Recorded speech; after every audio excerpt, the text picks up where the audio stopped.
Before we dive in, if stories that expose what's hidden matter to you, subscribe to the Story Beyond the Impact, tap like, and share this episode with someone who believes the truth deserves a seat. They say you always remember the smell. Mine was coffee, burnt sweet, airport strong, on an April morning that began as a commute and ended as a census. I boarded with the breezy arrogance of a frequent flyer who believes the sky is just a hallway with better views. Seat 11A, left side, a wing for company and a day of emails ahead. The crew wore their practice smiles. The aisle did its ritual shuffle. A baby announced we were human. Our destination was St. Louis. The weather, fine.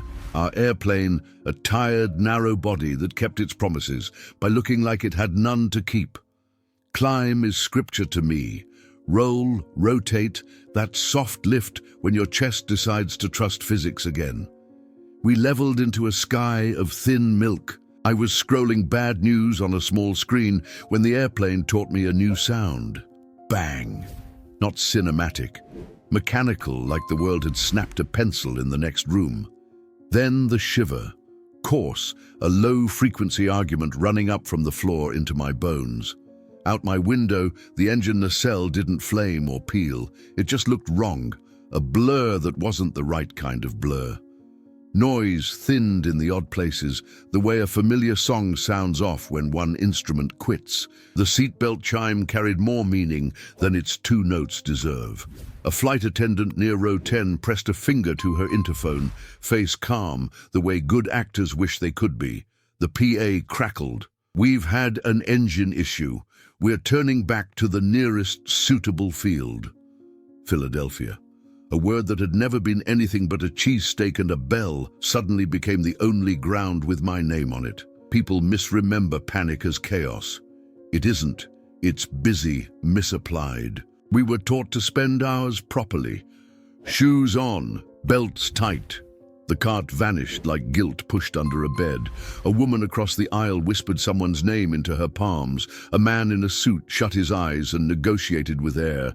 I put my hand to the sidewall, habit more than hope, and felt the fuselage tell the truth. I'm still here. We turned. The airplane didn't want to. You could feel it arguing, its right wing hungry for down.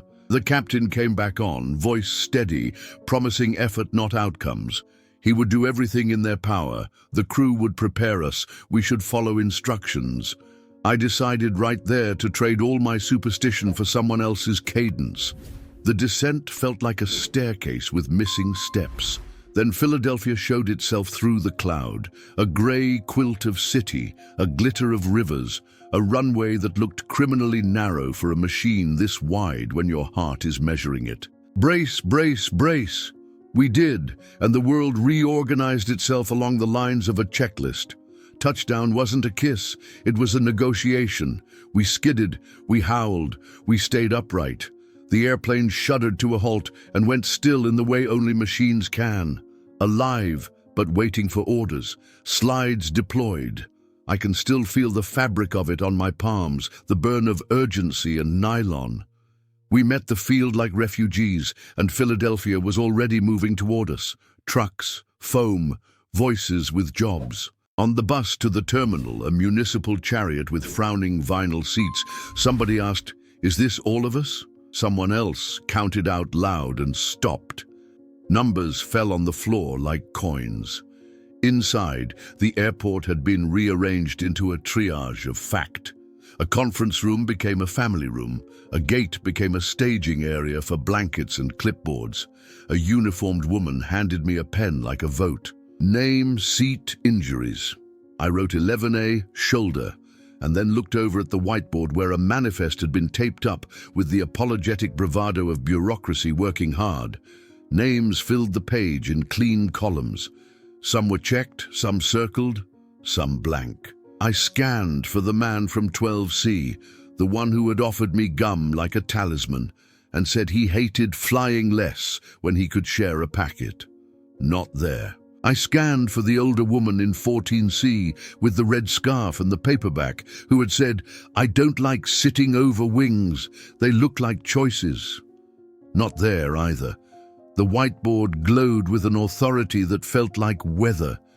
A gate agent, all soft hands and harder eyes, said gently, "This is preliminary. There are list discrepancies in events like these." Discrepancies. The word was a gentleman's coat thrown over a body. I turned and found a clerk hunched over a printer that had decided to speak in tongues. "We get 3 lists," she said, not looking up. "Departure control from origin, TSA secure flight, and what the cabin crew scribbles when the world goes wrong. They don't always agree." She had a nameplate that said Maya and a wrist brace that said she'd been doing this longer than comfort should allow. At a folding table, a man in an airline polo shirt looked like he wanted to make a speech and had been forbidden by a nicer man. He told us what he could, that there were hospital transports, that families were being contacted, that they would set up a hotline, that the NTSB was en route. He avoided the word dead the way a person skates around a crack in a lake. The room heard it anyway. I watched as 2 manifests were taped side by side. One had names, the other seat numbers. Between columns were gaps, 1 here, 3 there, dark little rooms where someone could be lost for a few hours or forever. In the corner of the second sheet, 2 lines were blacked out with a marker fat enough to mean never. I felt my breath go shallow. Maya saw me see. "Law enforcement," she said quietly. "Or federal. They travel redacted. It's procedure." She said it in the tone of someone repeating a virtue she half believes. A volunteer with a church lanyard walked us through what happens next, unlike a martyr, more like a dispatcher in a nicer uniform. We'd be matched to hospitals or hotels. We'd be invited to see counselors. We'd be asked to write what we saw. She made it sound like a choreography we could master. The room needed that, but the board became a gravity well. People pulled you to it with their eyes. A man's finger traced a blank where his wife's name should be, and you could see him trying to be rational. Maybe she wrote her maiden name. Maybe someone misspelled Anna as Anna.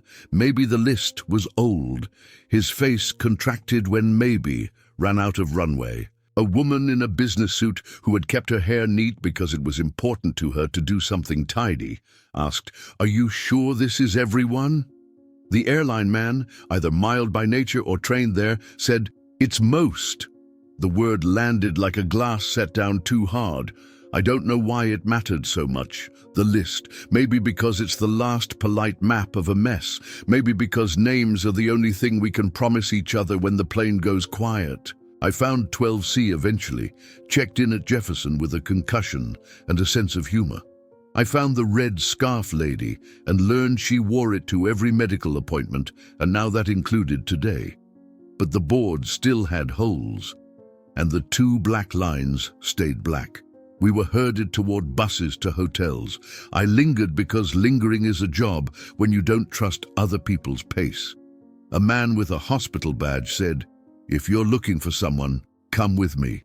I was, and I did. We stepped into a corridor that smelled like carpet cleaner and relief. He opened a door onto a smaller room with a copier and a shred bin. On a table lay a thinner manifest with a different header. Passenger reconciliation for internal use.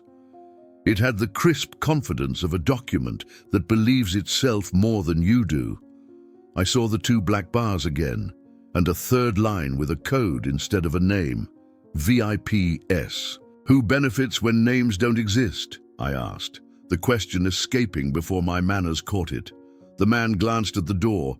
He had a face built for good news that was tired of disrespecting bad. "Some people carry other people's safety with them," he said.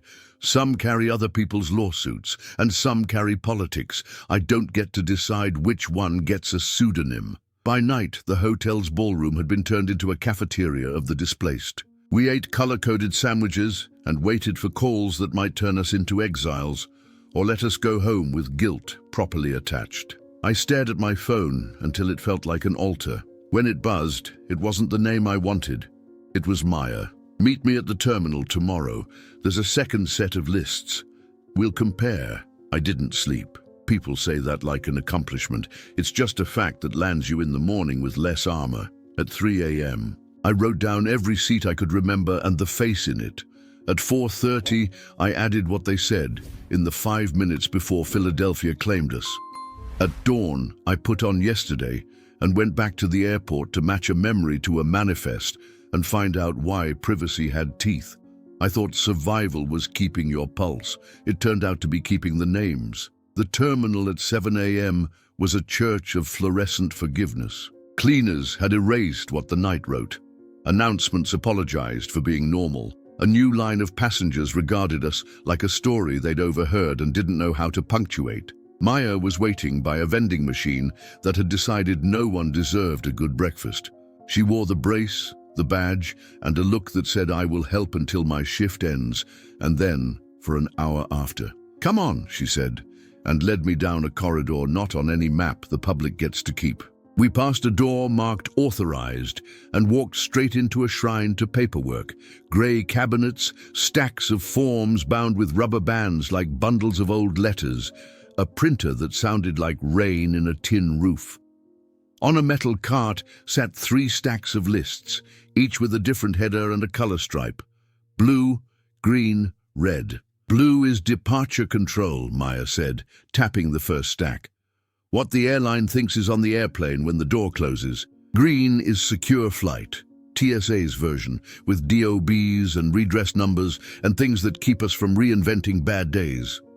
Red is what we build as we go, cabin notes, gate scribbles, names that get written because a person had to be called by something." She smiled without humor. "Red wins when reality stops being tidy." She fanned the blue. Clean, typed, proper nouns behaving.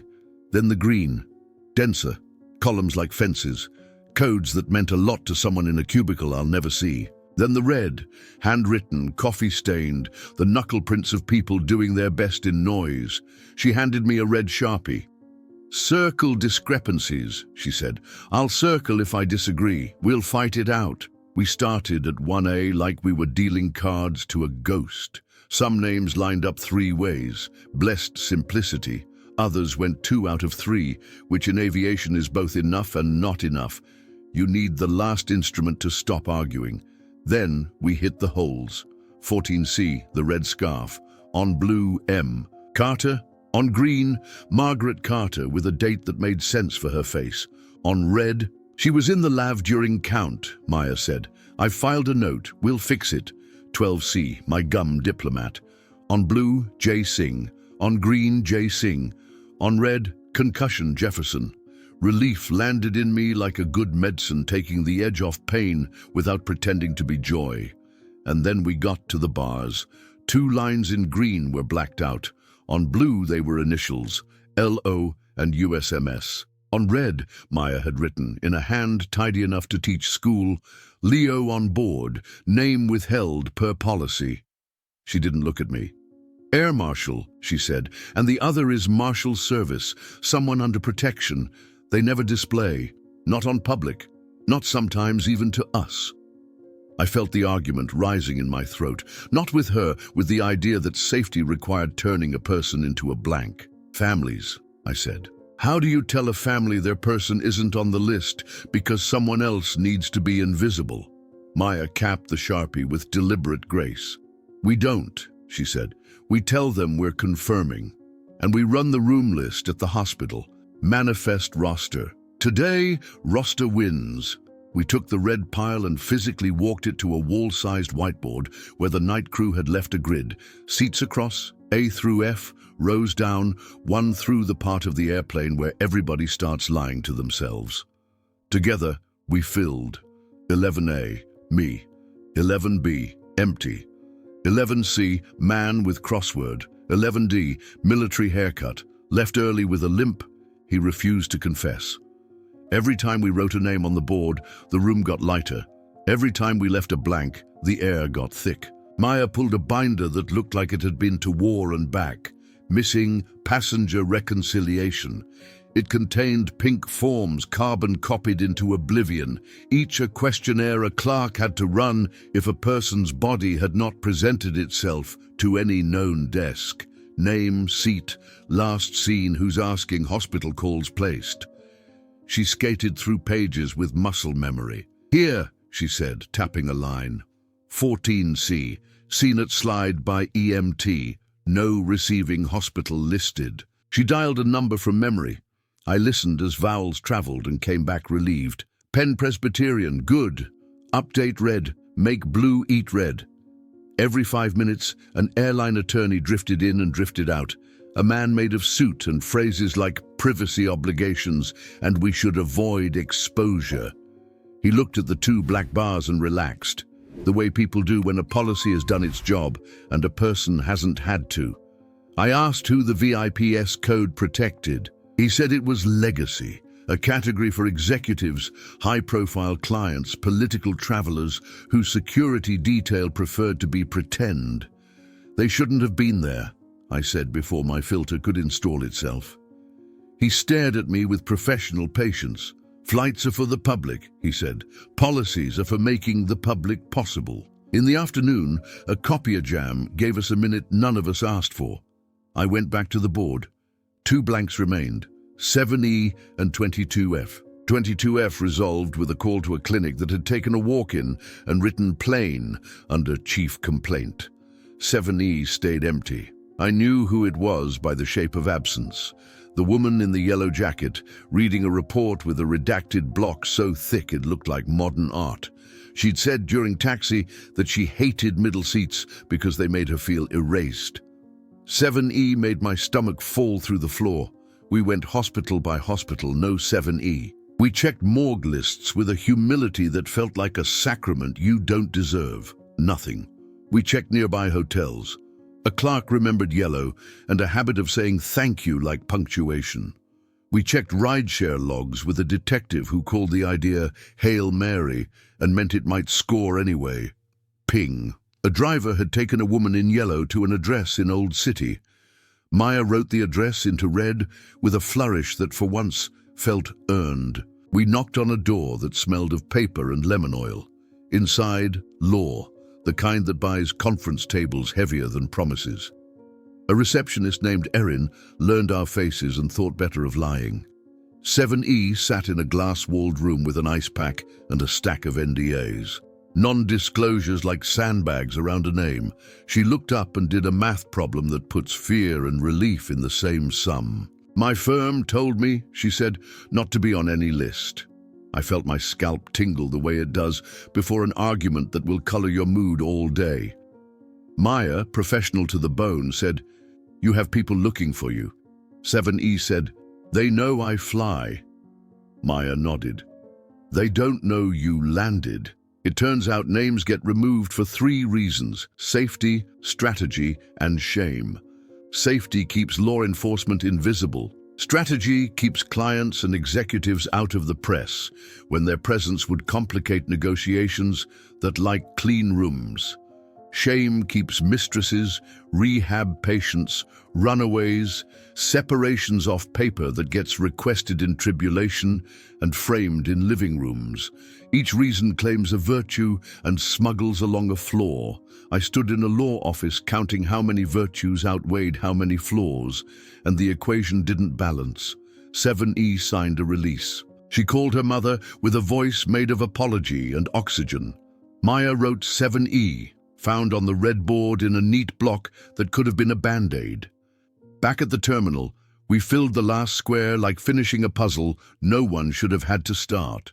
When the day was done, our red out argued the blue and green. The airline revised the preliminary list. Press statements were careful, as they should be. 2 lines stayed black, as they must. But the VIPS box went away, replaced by a sentence: name withheld per legal request, status confirmed. It wasn't justice, it was less wrong. That night, in a hotel room that smelled like carpet and congratulations for no good reason, I copied the grid into my notebook, all the names spelled like they would want them. I wrote the question I wasn't done asking: who benefits when presence is erased? The answers weren't clean, but they were facts. Safety benefits sometimes. Power benefits often. Families don't. Truth doesn't. And silence, That ancient survivor always finds someone to feed it. If you were here with me now, I'd ask you this. If you had a marker and a manifest, would you protect a life by hiding a name or protect the truth by writing it down? Tell me in the comments which you'd choose and why. Your logic might save someone's morning.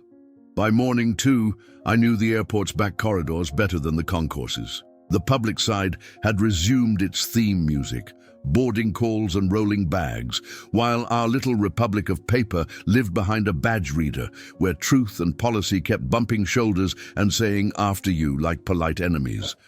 Maya had made me a deputy without paperwork. I carried a Sharpie and a stack of copies that kept breeding new footnotes. We worked a whiteboard gridded like a chessboard, rows down, seats across. Red ink meant a person seen, by EMT, by nurse, by CCTV. Blue meant believed, computer said yes. Green meant approved, TSA's data nodding from a government cloud. The spaces where no color stuck pulled at the room like a riptide. Around noon, the NTSB Family Assistance Liaison came in with a face that had learned both compassion and procedure. She did not try to own the room, she brought structure. "This is what we need for notification," she said, and laid a template on the table like a compass. Name spelled correctly, seat confirmed, last known location, contact of next of kin, status, never said out loud until it was certain. In the margin, she wrote the sentence I needed more than coffee. Manifest is a starting line, not a verdict. And yet, the verdicts were already trying to write themselves in permanent marker. A well-pressed airline attorney hovered with a stack of memos that kept saying the same 3 words in different outfits. Privacy, liability, exposure. He was the kind of man who makes eye contact with the whole room at once. When I asked who owns the manifest, he gave me a smile engineered to pass an audit. The airline creates it, security modifies it, law enforcement may withhold parts. The government requests it, media requests it too. But the data subjects are the passengers. I heard what he didn't say. Everybody owns it until someone gets hurt. At 13:10, an ops supervisor rolled in a cart with Revision D. Same flight, same date, same airplane, different population. I held Rev C against Rev D like transparencies. Names had migrated. One moved rows, a hospital paperwork swap. Fine. One grew a middle initial, a duplicate resolved. Fine. But 3 were gone from public view, replaced by codes, LEO, USMS, VIPS, and one by a Rev D had a new footer, distributed on a need-to-know basis per council. My jaw set itself like it had decided to be a tool. I'm not a reporter, but grief makes you fluent in questions.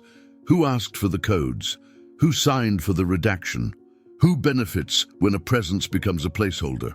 Maya traced the author line with a thumbnail and nodded at the initials. CL, she said. Corporate legal. She flipped to the back where a tiny routing list lived in 9-point font. Legal, security, station manager, NTSB liaison, airport police, TSA desk. A box next to TSA was ticked at 12:31. A box next to airport police was ticked at 12:34. The box next to family assistance was empty. She exhaled. We're telling families with a list that's already been softened. A union rep for the flight attendants arrived, tired and iron-backed. She wasn't there for drama. She was there to make sure crew notes survived the translation into legalese. Row 9 window refused to move. Panic freeze, she read from a torn page. 14C scarf assisted 3 rows. Capable witness. 23D insisted on helping, redirected to counting. Red ink became stories, not just receipts. Put the human back in the boxes, she said. We did. Mid-afternoon brought the first photo, a grainy phone snap of a page labeled draft, not for external. It came from nobody and everybody, the way truth travels, when rules run slower than need. In the photo, the 2 names under those black bars were visible, as if someone had turned on a light and then changed their mind. One was a deputy US marshal. The code made sense. The other was a vice president at a firm whose logo I'd seen on the glass door where 7E had been hiding. The VP's last name was the same as the firm's. That kind of gravity bends paper. I didn't say conspiracy. I said pattern. Every silence has a logic. Safety, air marshal, witness under protection, strategy, dealmakers who prefer not to be photographed exiting incidents with other people's shareholders watching. Shame, private lives stapled to public days.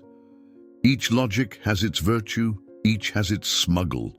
In a room thick with lists, I did a different kind of math. I had seen paramedic run sheets, ED triage logs, airport ops timelines, tow truck tickets, FBO gate records when I wandered too far, and a ramp agent mistook me for someone with authority. The FBO, the private side, showed 2 black SUVs badged to a security contractor arriving at 12:12, leaving at 12:27.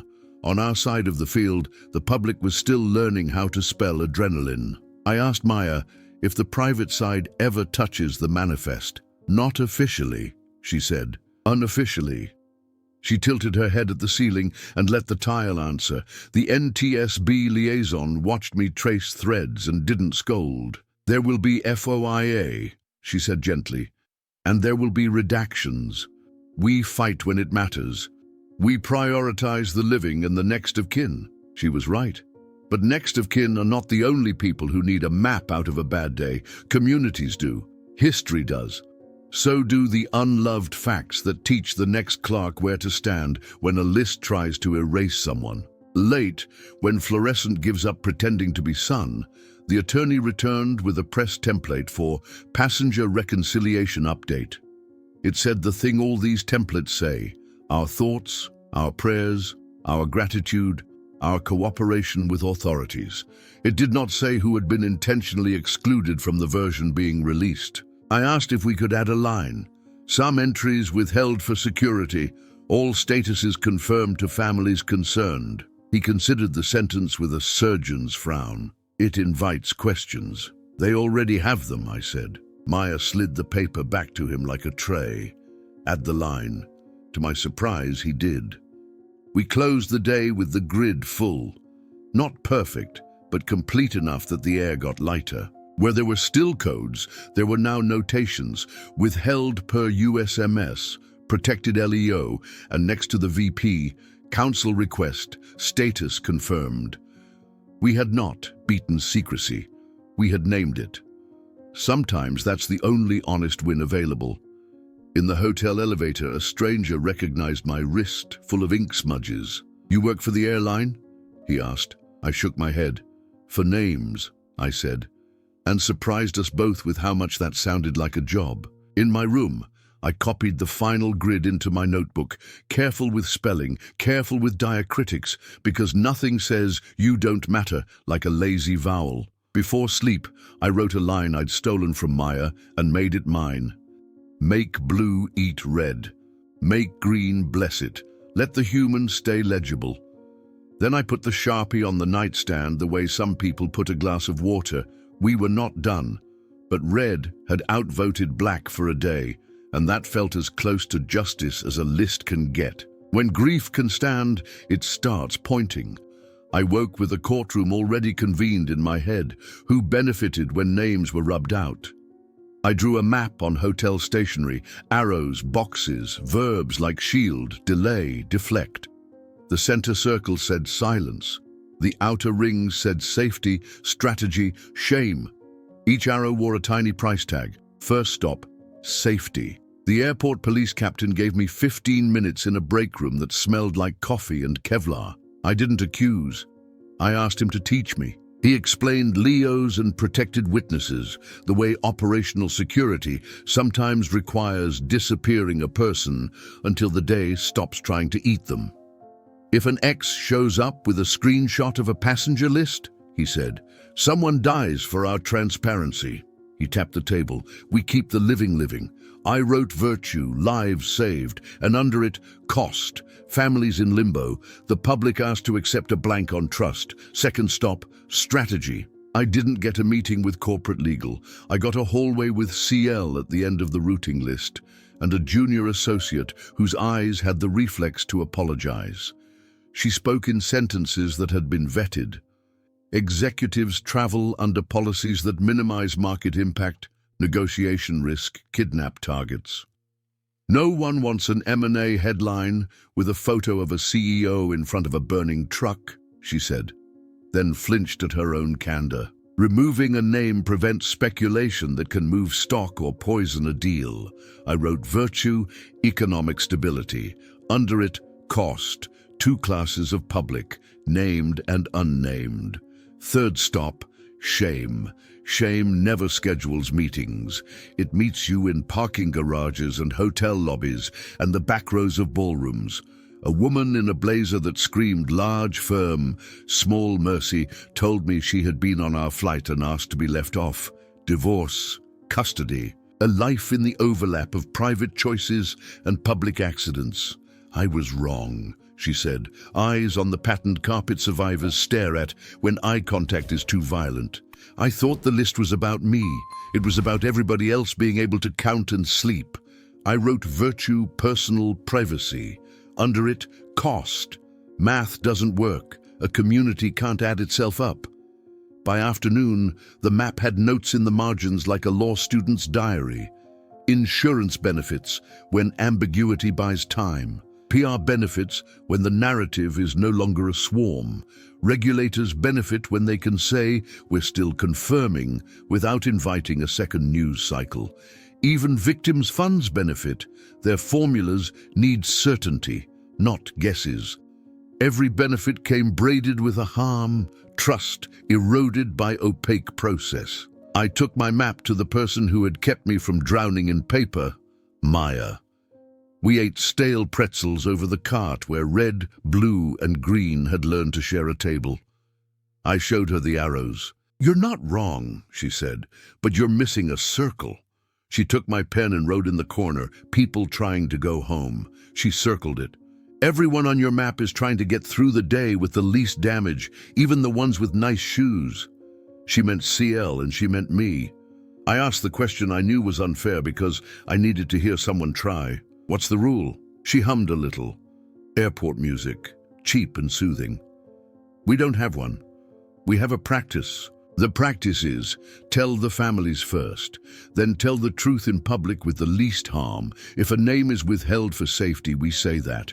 If it's for strategy or shame, we push. If we can't win, we document what we lost. She tapped the red stack, our stack. Paper that tells the story of what couldn't be said is still evidence. The NTSB liaison added her own stripe of reality. There's law, she said. HIPAA on the hospital side, 49 CFR on the transport side, a forest of policies. But in the room there's ethic. Our ethic is that names belong to families first and the community next, with rare exceptions. When we make one, we timestamp it, revisit it, and own it on paper. She shrugged like a person who lives in rooms where perfect is a fairy tale. And then we go help someone drink water. You could tell Philadelphia was doing its job. The city had turned us into case numbers and room assignments and transport vouchers, with the speed of a hospital running during a storm. But cities have memories. A reporter with a notebook that had been rained on asked me off the record what I thought of the black bars. I think some bars save people, I said, and some save reputations. We should learn to tell them apart. He scribbled as if the act might change tomorrow's front page. As the sun did its slant-through-windows trick and made our office of paper look holy for 5 minutes, CL appeared again, now flanked by a PR director whose eyes measured temperature. He held the new statement. Maya's line had survived. Some entries withheld for security, all statuses confirmed to families concerned. I added one more request that felt small and turned out to be enormous. Add a timestamp to the PDF, I said, and a revision letter. So when the internet argues, there's an anchor. He looked at PR, who looked at NTSB, who looked at God, who looked busy. Do it, PR said. The attorney initialed the footer, Rev E, 1642 EDT. Somewhere a future argument lost a little oxygen. When the press release went out, phones lit like constellations. A pastor called to say a family had finally slept. A public defender called to say their protected witness had not been named and was safe. A board member at the firm with glass walls called someone who called someone. CL's phone buzzed like a trapped insect. He took his call in the hallway. His chin did that thing chins do when trying to look like spines. I never learned if the VP with the matching last name got his wish to be a code instead of a person. The public list kept the withheld note. Internal files kept the spelling. My notebook kept the human, the way he held the handrail on the bus, like he wasn't used to being moved by other people's routing, the way he nodded at the EMT who told him to sit. In the end, that's the map I trust. Behavior on the day. That night, I taped my map of beneficiaries inside the notebook, not as a manifesto, but as a reminder. Every redaction claims a good. Ask which one. Every name restored claims a cost.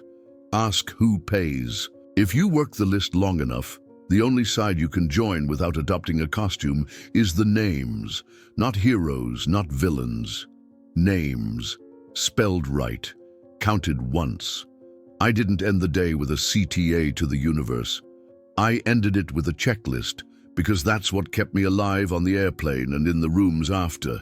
Confirm to families. Timestamp every change. Say withheld and say why. Document losses you couldn't prevent. Let red ink outvote black bars whenever possible. Keep the human legible. I put the Sharpie back in my pocket and set my alarm for a time that looked impossible. We still had hospitals to visit, calls to return, rooms to warm with coffee and correct spelling. We still had a city to help add itself up. Airports are churches of audit, whether they admit it or not.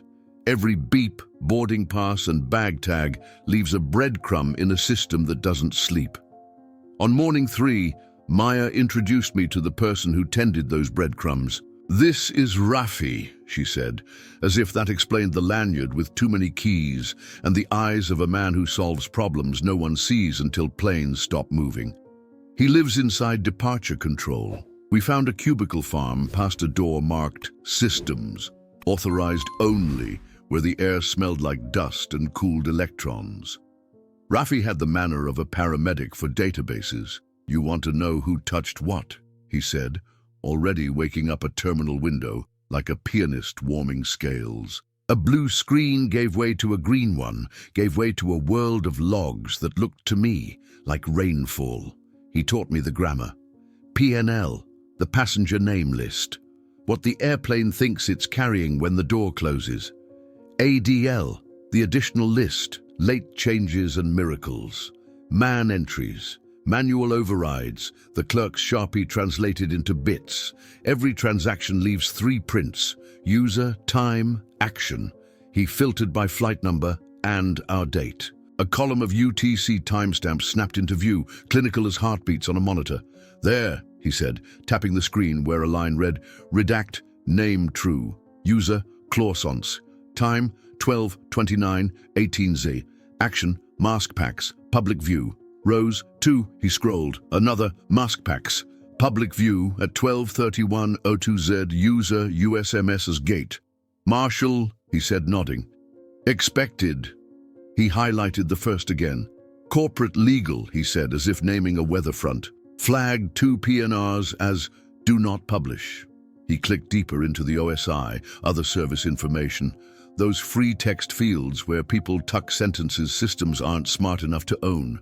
The masked record carried VIPS, counsel request, media sensitivity. My throat got hot in that stupid way anger pretends to be courage. Media sensitivity, I said. We just fell out of the sky in public. Media is not the sensitive thing here. Rafi didn't smirk or scold. He pointed at another field labeled sunset, null. They didn't set an expiration, he said. Good practice says you put a time box on redactions. You don't build forever into a day like this. He printed the audit trail. The paper came out warm, rebuking and polite. We walked the pages back to Maya like lab techs with a vial. She read, jaw working, then flipped our Rev E against Rafi's log the way a mechanic listens to an engine and the road at the same time. "So we can say who masked," she said. "We can say why they said they did it. We can say there was no sunset." She turned to me. "That's policy we can fix. Policy is the only apology bureaucracies can make without lying." In the family room, now softer with quilts someone had driven across the city to donate, we practiced telling precision-like kindness. A mother who'd spent 2 days breathing with her fists unclenched asked, "Why was my daughter not on the paper?" We gave the answer, "That belongs to safety." A protected witness traveled with us. Law enforcement withheld. Status long since confirmed to the family. She nodded as if accepting a physics lecture because it saved a life. "Then say that on the paper," she said. "Don't make me guess." We wrote it on a whiteboard titled, "What We Will Say Next Time, Withheld for Safety, LEO USMS. Say it, timestamp it, sunset it. Withheld for Strategy, Corporate Counsel. Disclose category, require sunset, notify families in writing. Withheld for Shame, private request. Decline unless safety implicated. Provide quiet follow-up to requester explaining harm. All revisions carry a rev letter, time, and an audit link for authorities. An airline manager, not CL, this one wore operations like a skin he liked, came to listen. He didn't defend the indefensible. He asked how to make it boring, meaning repeatable, like flaps and checklists. Maya drew a triangle and labeled the corners legal, ops, family assist. "No single side edits alone," she said. 2 signatures minimum. If legal masks, ops must approve sunset. If ops masks, family assist must approve wording. If family assist asks for a spelling change, everyone drinks water and says thank you. No orphans. The manager said quietly, "You're asking us to build a CRM for names."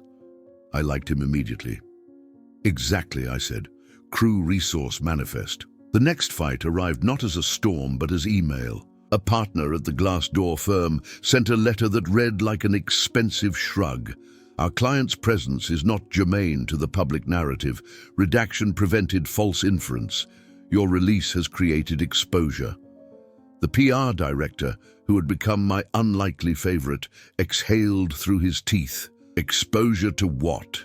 he asked the room, and no one answered because the most honest answer is accountability, and that word makes conference tables nervous. We held a case conference anyway, ops, PR, family assist, IT, counsel. Rafi walked them through the audit log like an instructor pilot debriefing a bumpy approach. Who touched what, when, why, and what they forgot.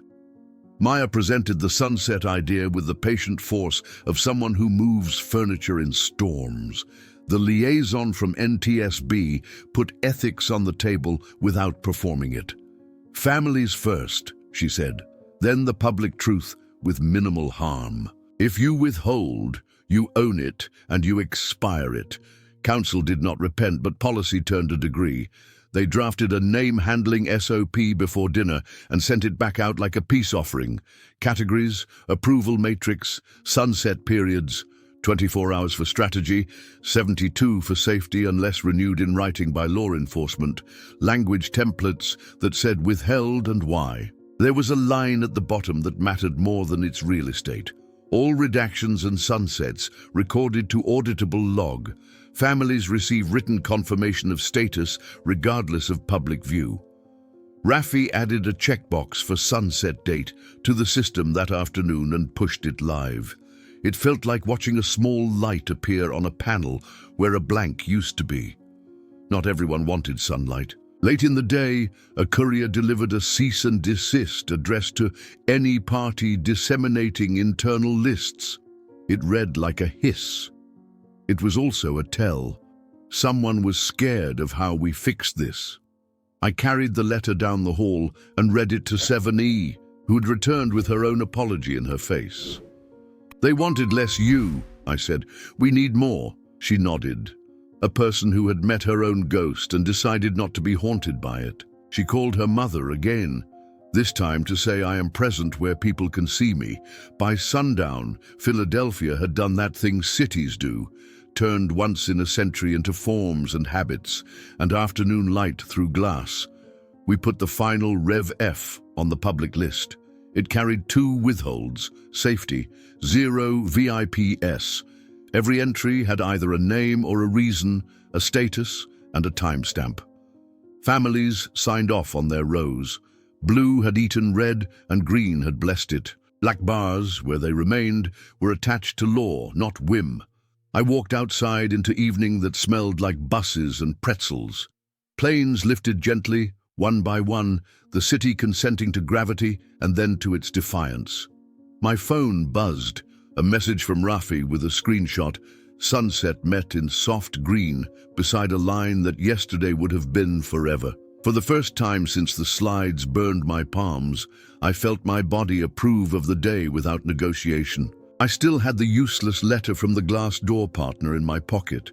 I folded it into a paper airplane and set it down on Maya's cart, where it sat among Sharpies and clips like a metaphor that had finally earned its salary. We were, improbably, teaching an institution to keep names the way a good crew keeps a heading, on purpose. Before sleep, I copied Rafi's fields into my notebook as if I were writing a prayer in a foreign language. User, time, action, reason, sunset, family confirmed. If the world insists on screens, we can still insist on ritual. If a cursor can erase a person, a cursor can also restore them and leave a trail that respects the living. It wasn't Congress. It was City Hall, paneled wood, microphones that make every throat sound like an oath. The committee was called Public Safety and Oversight, which is another way of saying don't make us ask twice. They'd noticed the black bars on Rev C, the timed sunsets on Rev F, and the day our city had to learn how to say withheld without lying. They summoned the airline, the airport, NTSB, and unexpectedly us, a survivor who had learned to draw grids, and a clerk with a brace who could arm wrestle a mainframe with a phone call. Maya wore her badge. I wore my cardigan of credibility. Rafi wore a tie like a truce. Counsel arrived with a portfolio and a face that pretended not to be reading the room's temperature. The PR director took a seat behind him like a conscience that had learned to speak softer. The chair opened with what every good hearing should start with: thanks to crews, medics, police, airport staff, volunteers, the city. Then she turned the lights down one notch and became the adult we all needed. We are grateful, she said. We are also curious. How did names go missing from public lists for hours while families waited? And how will we make sure our city's math works faster next time? Council spoke first, all solemn nouns and footnotes. Policies exist to protect operational security, he said, to reduce speculation that can harm markets and ongoing investigations. The chair let him finish his paragraph. And who signs when a person becomes a code? She asked. He said, corporate legal. She said, who countersigns? He said, we've instituted a matrix. He gestured at Maya's triangle without credit. Maya, saint that she is, let the theft pass and handed the clerk a copy of the name-handling SOP anyway. The room wanted a villain. It got a workflow. Rafi walked everyone through the green rain of his logs, mask events, users, timestamps, reasons, sunsets. He moved slowly enough for the room to take notes, quickly enough that boredom didn't trick anyone into ignoring meaning. The chair asked the question nobody likes. Why wasn't this standard before? His answer was the only honest one. Because no one had asked loud enough. The NTSB liaison did her human factors sermon. Systems don't fail because of one thing, she said. They fail because we stacked small, reasonable choices into a barrier we didn't mean to build. She pointed at our triangle on the screen, legal, ops, or family, and said, if any one of these decides alone, people fall out of the grid. She didn't say shame or strategy. She didn't need to. The room understood in the way city rooms do when lived experience walks in wearing a better sentence. Then the chair asked for the story. She looked at Maya. "Tell us about the Sharpie," she said.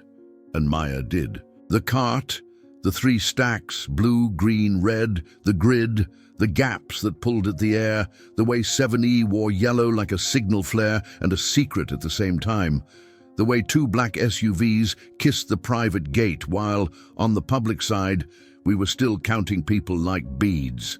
She didn't shame, she named. There's a difference. My turn. I didn't recite heroics, they belonged to other rooms. I told them what it felt like to be added up and fail the math because someone else preferred a code. I told them about a mother who slept when the list said withheld for safety and why, stamped and timed, and signed by a person you could call. I held up my notebook. User, time, action, reason, sunset, family, confirmed. This is how you make trust measurable, I said, the way you measure runway and fuel and seconds. A council member with the kind of eyebrows that pass for ideology asked council if any executive had requested masking for reputational reasons. He tried a word salad. It wilted. The PR director leaned to his mic and did what I wish more people did in rooms like this. He told the boring truth. "Yes," he said. A ripple, then a hush. "It won't happen again without a sunset and a notice to family assistance," he added. He didn't look at council when he said it. The chair wrote something that looked like a promise. The ordinance that came out of that hearing wasn't poetry. That's why it will live. Air Carrier Manifest Transparency and Family Notice Act. Municipal teeth for a federal habit. It required revision letters, timestamps, reason codes, sunset clocks, and a counter-signature from family assistants when names are redacted for any reason other than LEO, USMS. It created a secure portal where next of kin could see status without waiting for a press release. It required the airport to keep an audit link on file for the NTSB and to publish an aggregate report each year. How many withholds, for what reasons, how long, and whether any were renewed. Small, specific, kind to families, annoying to secrecy. After the vote, unanimous except for one abstention from a council member married to a law firm that sends letters, we spilled into the hallway the way people do when the temperature drops and you can think again. A stranger touched my sleeve. "I watched your plane on TV," she said. "I didn't understand the lists were part of survival too. I wanted to say we always thought impact was the story. Turns out aftermath is where justice either quiets or speaks." On my way out, I passed council standing under a portrait of a mayor who'd survived a different era of storm. He looked smaller without a microphone. "Thank you for not calling us thieves," he said. I surprised both of us. "Thank you for learning in public," I said. He smiled with the humility of a man who knows that sentence has a tail. This time. That night the airport ran a drill, not for fire, for names. An ops supervisor played blue, Maya played red, a TSA liaison played green. Rafi played the system and crashed it twice on purpose to teach us where hope should not live. Family assistants played families, which is to say they brought chairs and water and correct spelling to a room that was practicing being decent faster. We finished the drill in 28 minutes with a list that said withheld and why and until when. It won't make the news. Good. On the ride home, I looked out at Philadelphia. Row houses like book spines, bridges deciding to be beautiful for free, and thought of the way we had learned to count without pretending counting is the same as healing. Names won't fix a shoulder or a dream, but names let people find each other, and finding each other is how the world remembers to keep its promises. On my fridge, beside the old card about transfer calm and buy time, I taped a new strip of paper in Maya's block letters. Families first. Say withheld and why. Sunset every secret. Audit or it didn't happen. Spell it right. It isn't a manifesto. It's a procedure. Procedure is how love survives inside institutions that don't have hearts, only logs. A week later, truth arrived as PDFs. Not lightning, not leaks taped under tables, just email threads produced under FOIA, with the humility of black bars and the arrogance of letterhead. Maya spread them on the cart like X-rays. Rafi hovered, reading headers the way a medic reads vitals. The subject lines were domestic until they weren't. Media sensitivity, client travel, brief hold on publishing packs, quiet period considerations. The thread that mattered ran 12 messages deep. At 12:27, minutes after our landing, corporate legal wrote, "Mask VIPs on public-facing reconciliation to prevent unwarranted speculation during sensitive negotiations." Replies stacked like chairs. PR hedged. Ops asked for a sunset. Family assist wasn't on the chain yet. At 12:31, a second note. USMS confirms withhold LEO and protectee until secure. Will advise sunset. That one we could live with. The first one tasted like metal. I expected rage to feel hot. It felt procedural. Email had turned intention into metadata. Who masked, when, why, for how long. Every shadow wearing a timestamp you could read aloud in a room. We weren't guessing anymore. We were counting. Maya circled a sentence with a pen that didn't shake. Sunset TBD. This is how forever sneaks into a day, she said. Rafi tapped the log where he'd added the sunset field and smiled the small smile engineers save for first tries that work. Not anymore. I met the junior associate who'd been copied last and slept worst. She had the look of someone learning ethics in public, eyes red, sentences careful. We thought we were preventing market harm, she said. We didn't see the people in the blank. I didn't absolve her. I gave her our checklist. Families first. Say withheld and why. Sunset every secret. Audit or it didn't happen. Spell it right. She wrote it on her palm like a student. The firm with glass doors sent a representative. Polite, crisp, armor made of verbs like mitigate and avoid. He offered a statement no one needed and a donation to a fund that didn't exist yet. I asked for something operational instead. Sponsor a family assistance classroom. Print name room kits for airports that don't have a Maya. Laminated grids. Reason code cards. Sharpies that won't die when grief gets sweaty. He blinked, recalibrated, nodded. Money is nimble when reputation is at stake. This time, the nimbleness built procedure. In the evenings, I took the PDFs back to the hotel and read them until the lines blurred into cadence. The parts that hurt weren't the black bars. They were the places where decent people had chosen tidy over true because no one had insisted on sunset and countersignature. I wrote a sentence on the flyleaf of my notebook. Part prayer, part muscle memory. Name the pressure. Time box the power. Leave a trail. We started teaching the trail. The airport set up a 1-hour module wedged between fire drills and bad coffee. Pax reconciliation under heat. Rafi opened with logs. I followed with names. Maya closed with practice. We ran the scenario dirty. Phones ringing, printers jamming, a council role player trying to fast walk the room past withheld. By minute 28, the board read like it should. Who, why, until when. We ended with a ritual that felt like church and audit at once. Everyone initialed the footer. One afternoon, a woman from another airline sat through the training and stayed after. We had a list go sideways last year, she said. We told the public before we told her father. He found out on TV. She swallowed and didn't pretend it was a normal thing to do. Can we steal your SOP? Maya grinned. Absolutely. Steal the boring parts. Boring would save someone an apology the size of a city. At night I dreamed the aisle again.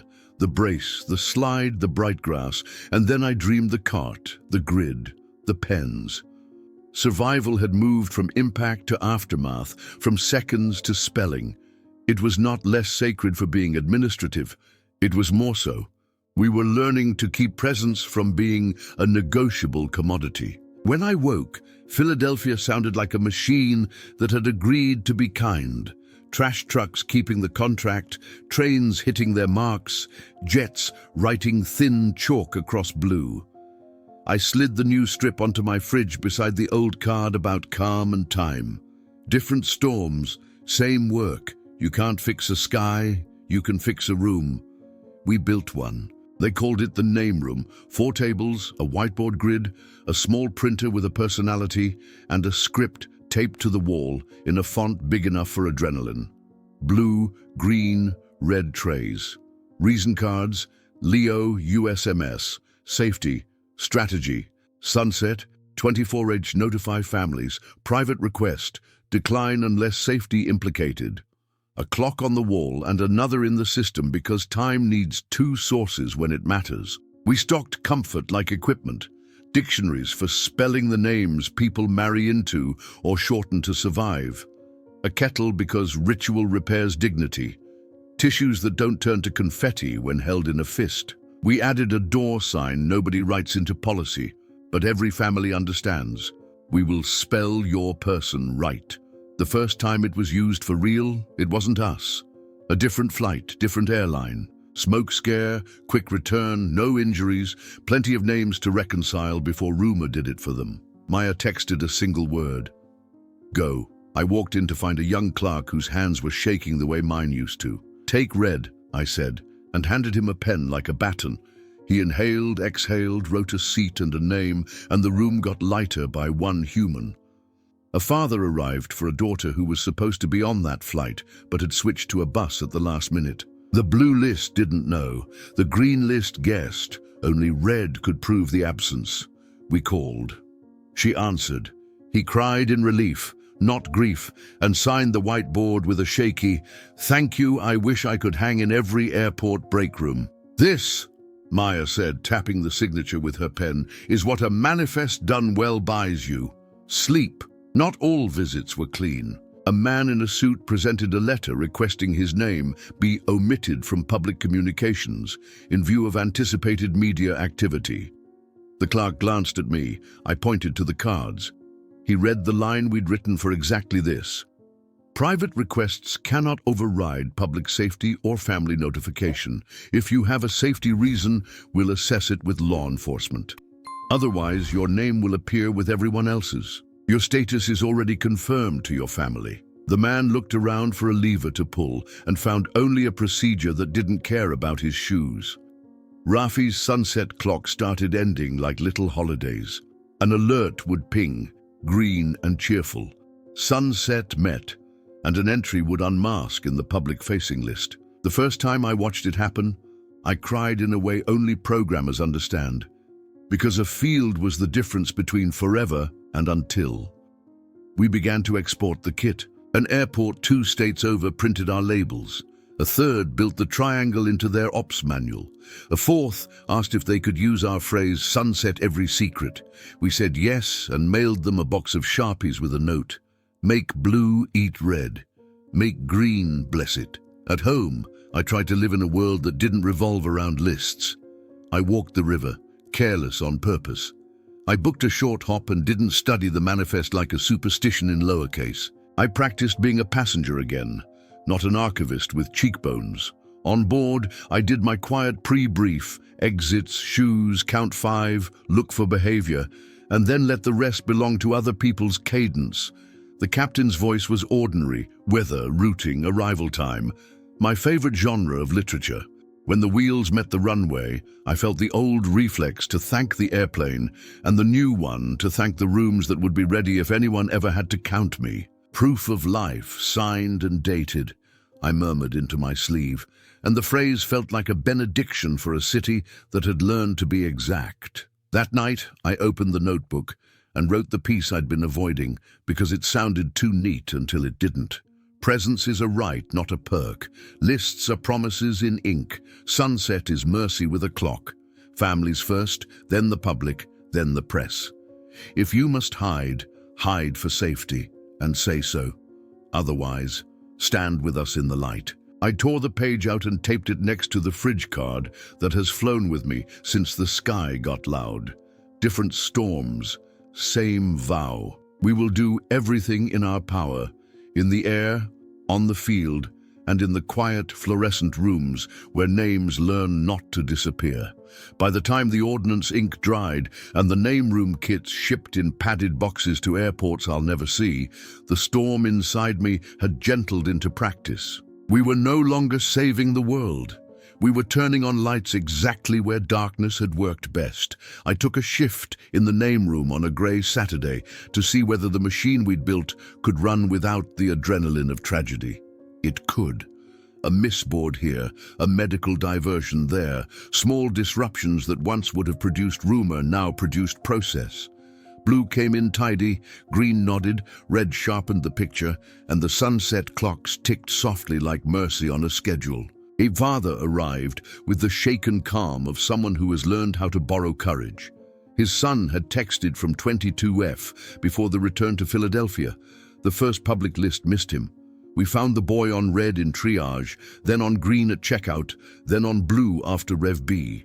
The man breathed like an engine relit. He touched the whiteboard. 22F cleared, as if it were a saint.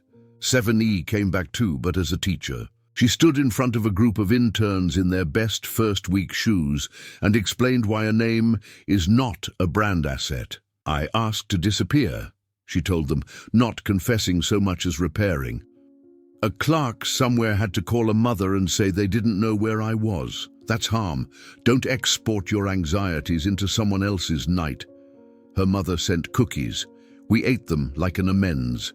The VP with glass doors never called me, but a letter found Maya. Short, loyally, almost human. It acknowledged the mask, accepted the sunset, and offered annual funding for family assistance training with no strings put in writing big enough to read. We routed the money into printers and paper and time. Over time that buys accuracy when fatigue would rather buy a shortcut. A petty victory, maybe, but petty victories keep a city decent on Tuesdays. Rafi invited me into the server room once more, the way a captain invites you to see the cockpit after landing. A courtesy, a benediction. He pulled up a dashboard he'd built on his own after hours. Withholds by reason, average sunset duration, family confirmation lag. Tiny graphs, modest as good manners. When you can see it, he said, you can steer it. The longest bars belong to safety. Good. The shortest now to strategy. Better. Philadelphia remembered us in the way cities remember, with infrastructure, not statues. The airport added name room activated to its public notice template, the way it announces runways and weather. The transparency portal went live with a spare page that said, withheld, LEO USMS, withheld Sunset 24A strategy. Each with a timestamp, each with a line, families confirmed. The page got less traffic than the parking map. That's the point. Calm is not viral. At night, I walked the river and tried on ordinary. The roar still visited, but softer, more tide than engine. When it came, I did the drill the Iowa nurse taught me, and then opened my notebook to the grid I'd copied a dozen times.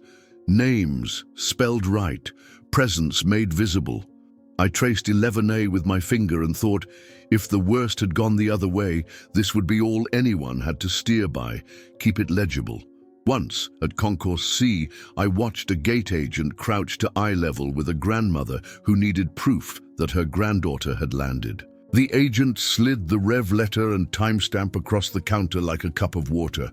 Here, signed and dated. The older woman kissed the page. I cried like an amateur and didn't apologize. We never made secrecy impossible. We made it harder and shorter. We never made grief small, we made it findable. We never made the sky safe, we made the rooms under it honest. When the anniversary came, Philadelphia's, not the one the news prefers, I went back to the field where we had counted and corrected. The grass was indifferent, the jets were punctual. I said the only prayer I still say out loud, let the next clerk have the pen, the policy, and the time. And then I went home, poured coffee, and sharpened a red marker for no reason but readiness. I booked a short hop out of PHL because rituals deserve a happy ending. Window, right side. I did my quiet pre-brief, Exits, shoes, count 5, look for behavior, and then let the rest belong to people whose job is to make boring win. The captain's voice walked the aisle with that confident modesty I've learned to trust. Weather fine, time good, Philadelphia behind us, somewhere else ahead. We climbed, the wing worked, the cart knocked its old music against the galley. I touched the card I keep near my ID, promise effort, transfer calm, buy time.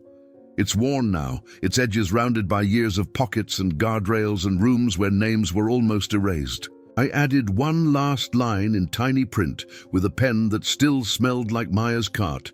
Sunset, every secret. On descent, the city below belonged to another airport, another set of lists I'll never touch. That's how it should be.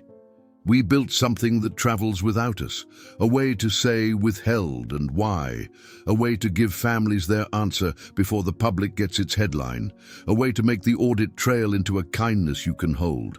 I have no illusions. Someone, somewhere, will try to pull a blanket over a name because power always prefers shade.